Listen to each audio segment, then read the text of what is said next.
Ils s'appellent Quentin, Hugo et Philomène. Ils font partie de ce qu'on appelle la Gen Z, la génération Z, c'est-à-dire tous les jeunes nés entre 1996 et 2015. Souvent dépeints comme désintéressés de la politique, considérés parfois comme abstentionnistes, une partie de cette génération est appelée à voter pour la première fois à une élection présidentielle. J'ai décidé d'aller à leur rencontre et d'écouter leurs attentes.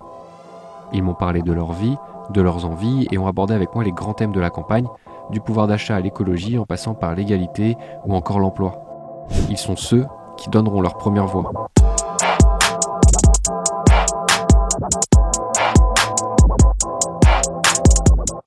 Pour ce dernier épisode, j'ai décidé de faire quelque chose d'un peu spécial. Cette fois, je n'ai pas suivi Quentin, Hugo et Philomène, mais je leur ai demandé ce qu'ils pensent de différents thèmes de société dont on entend régulièrement parler dans le débat public. Ils m'ont expliqué leur position sur la PMA et la GPA, la fin de vie, la légalisation du cannabis et la chasse.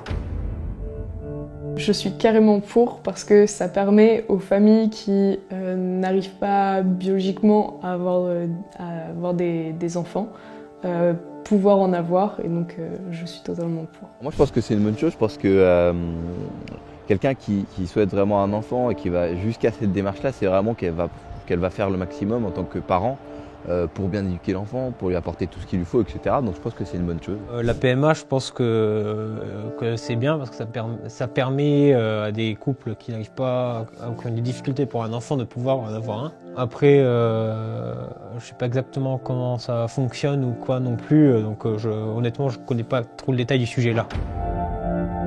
C'est différent que la PMA déjà. Je crois qu'aux États-Unis, parfois il y a des femmes qui ont, du coup, c'est souvent en échange d'argent, et puis elles ont 4 ou 5 enfants dans leur vie, et puis au final, il n'y en a aucun qui est pour elles. On peut se poser la question pour ces femmes-là, est-ce qu'il y a quand même un impact sur le corps, sur leur corps, sur leur santé mentale, etc. Donc est-ce que c'est vraiment durable pour ces femmes-là? Ça, j'ai un peu plus de mal quand même. Après, comme je dis, je ne connais pas vraiment le sujet. Je me suis jamais vraiment renseigné dessus, mais la GPA, j'ai un peu plus de réserve quand même. C'est une question difficile et c'est marrant parce qu'on en a discuté en cours il n'y a pas si longtemps que ça. Je pense que j'arrive à avoir une position plutôt pour, et parce que le fait d'avoir un enfant, c'est une volonté qui est énorme, donner de l'amour à un enfant, partager son bonheur avec un enfant. C'est beaucoup plus fort que les questions de mœurs sur est-ce que c'est bien de prêter son corps pour la procréation, etc. Tant que c'est pas commercialisé, parce que la limite elle est là, tant que c'est bien encadré, je suis totalement pour. Alors moi je pense que c'est une bonne chose aussi, hein. À partir du moment où c'est un consentement entre deux personnes, je vois pas où est le mal en fait. C'est ça, c'est simplement un consentement entre deux personnes qui ont le même objectif. À partir de ce moment-là, moi je suis pour. Je trouve que dans tous les cas, un adulte, une personne qui souhaite avoir un enfant, bah, c'est super important qu'il puisse avoir, si c'est pas possible au niveau de sa propre personne, au niveau santé, de le faire, bah, de pouvoir avoir d'autres solutions pour pouvoir être heureux aussi et avoir un enfant. Je pense que c'est important. Je suis pour aussi, hein, c'est pareil, c'est une liberté. Pour moi, ça devrait être un choix. Et je pense qu'aujourd'hui il y a beaucoup de personnes qui sont dans des états physiques qui ne sont pas acceptables justement, hein, et qui préféreraient être éteints, hein, tout simplement. Et donc je pense que c'est une bonne chose, ça serait une bonne chose en tout cas de laisser ce choix-là à la personne en question, quoi. Je sais pas, je suis atteint d'une grande maladie mais qui va durer dans le temps et qui va me faire beaucoup souffrir, et que je me dis j'ai pas le courage, j'ai pas envie, ou j'ai pas envie que ma famille me voit dans cet état, ou alors voilà, parce que ça empêche de faire un deuil en quelque sorte aussi, hein, de se dire qu'il est encore vivant, il peut rien faire, il est encore vivant, mais on peut rien faire pour lui. Donc qu'il puisse faire le deuil plus rapidement aussi, c'est aussi ça. Donc je pense que c'est important. Ouais. Si tu penses plus souffrir en continuant à vivre plutôt que d'essayer de chercher une mort médicale, entre guillemets, ça peut être une bonne option pour éviter la souffrance pour rien, quoi. Si dans le cas où je peux plus rien apporter ni aux autres ni à moi-même et qu'il me reste que la souffrance, et que je suis là et je fais rien, oui, effectivement, je veux bien recourir à ce droit, oui. Je pense que pour des personnes qui qui seraient par exemple réellement durement handicapés à vie ou en fin de vie avec des maladies très graves, etc. Là, peut-être que ça peut être mis en place. Leur imposer de vivre toute leur vie alitée sans pouvoir rien dire, rien faire, c'est parfois peut-être pour elles, ça peut peut-être être pire que la mort. Là, comme ça, je serais plutôt contre.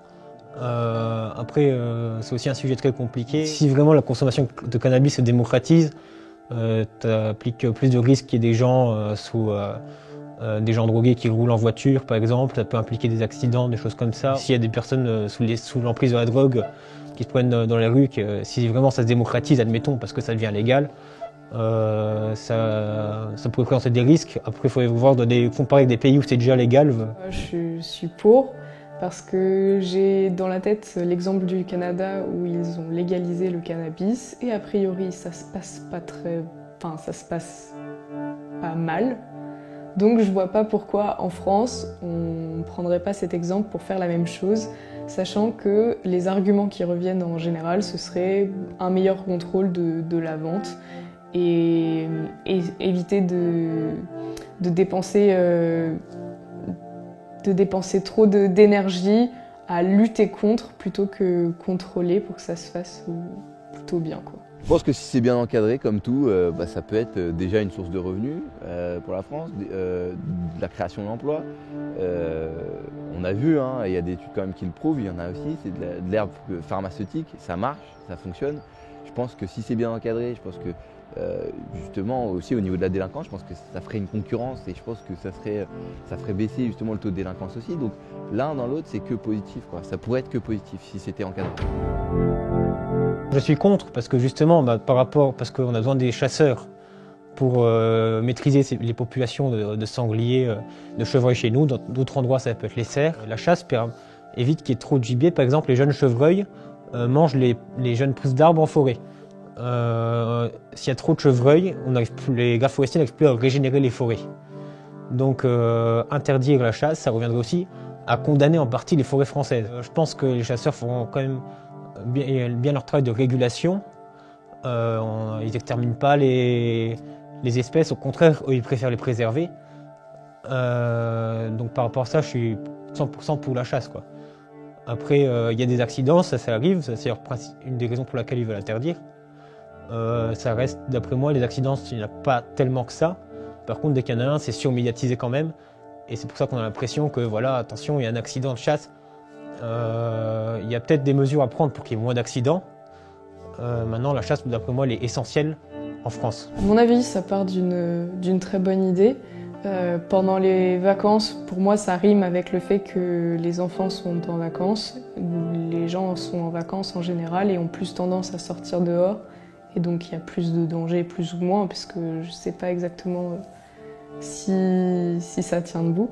Mais en tout cas, le week-end, je vois ça comme interdire les chasseurs à pratiquer leurs loisirs en dehors du temps de travail, c'est-à-dire le week-end. Et donc, à mon avis, là, ça peut être incohérent sur ce point-là.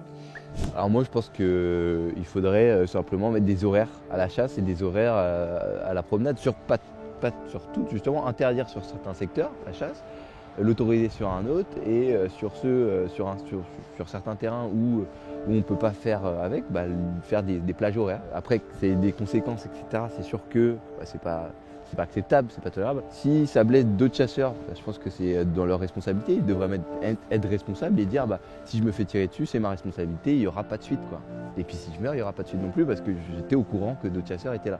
Alors après, tout ce qui est civil, etc., je pense qu'effectivement, là ça devrait être encadré parce que c'est pas normal non plus. C'est pas non plus hyper compliqué de dire voilà, sur telle forêt, ça sera interdit à la chasse jusqu'à telle heure, ou autorisé de 3h du matin à 8h du matin, et au public, à tous les publics, de 8h à 18h, quoi. C'est pas, voilà. Et sur d'autres, de dire, voilà, sur ce terrain-là, le promeneur, s'il veut y aller, ça sera de telle heure à telle heure. Voilà, de trouver un arrangement entre civils, quoi, de faire les choses de façon civilisée, quoi.